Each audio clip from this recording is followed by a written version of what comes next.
Parliament সদস্যদের বিরোধিতায় সামরিক আইন জারির আদেশ প্রত্যাহার করে নিলেন সাউথ কোরিয়ার প্রেসিডেন্ট ইউন সুক ইয়োল। মঙ্গলবার আকস্মিকভাবে দেশটি জুড়ে মার্শাল ল জারি করেন তিনি। নর্থ কোরিয়ার সম্ভাব্য হামলা ও অভ্যন্তরীণ রাষ্ট্রবিরোধী কর্মকাণ্ড রুখতে ওই সিদ্ধান্ত নেওয়া হয়েছে বলে দাবি করেন ইয়োল। এর প্রতিবাদে রাস্তায় নেমে তার গ্রেফতারের দাবি জানায় বিক্ষুব্ধ জনতা। পরে পার্লামেন্টে প্রেসিডেন্টের ওই নির্দেশ বাতিলের প্রস্তাব পাশের পর তাতে সম্মতি দেয় দেশটির মন্ত্রিসভা। মার্শাল ল জারির সিদ্ধান্তে প্রেসিডেন্টকে পদত্যাগের আহ্বান জানিয়েছেন বিরোধী নেতা লি জায় মিয়ং। জনতার বিক্ষোভ ও পার্লামেন্ট সদস্যদের বিরোধিতার কাছে নতি স্বীকার করলেন সাউথ কোরিয়ার প্রেসিডেন্ট ইউন সুক ইয়োল। মঙ্গলবার জাতির উদ্দেশ্যে দেয়া এক ভাষণে অনেকটা আকস্মিকভাবে দেশটিতে সামরিক আইন জারির ঘোষণা দেন তিনি। কারণ হিসেবে নর্থ কোরিয়ার কমিউনিস্ট বাহিনীর সম্ভাব্য হামলা ও অভ্যন্তরীণ রাষ্ট্রবিরোধী কর্মকাণ্ড রুখে দিতেই এমন সিদ্ধান্তের কথা জানান প্রেসিডেন্ট ইয়োল।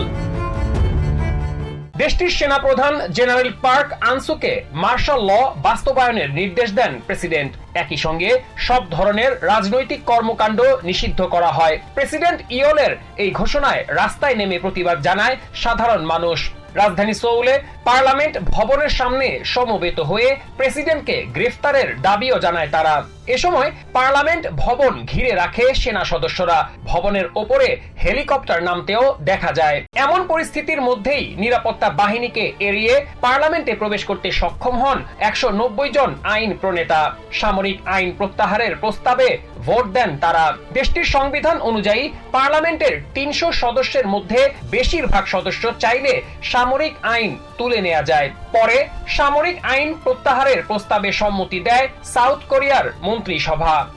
সাউথ কোরিয়ার রাজনৈতিক পরিস্থিতি গভীরভাবে পর্যবেক্ষণ করছে বাইডেন সরকার। সংবাদ সম্মেলনে একথা জানিয়েছেন স্টেট ডিপার্টমেন্টের মুখপাত্র বেদান্ত প্যাটেল। তিনি বলেন, সামরিক শাসন জারির পর থেকে দেশটির কূটনৈতিক পর্যায়ে বিষয়টি নজর রাখা হচ্ছে।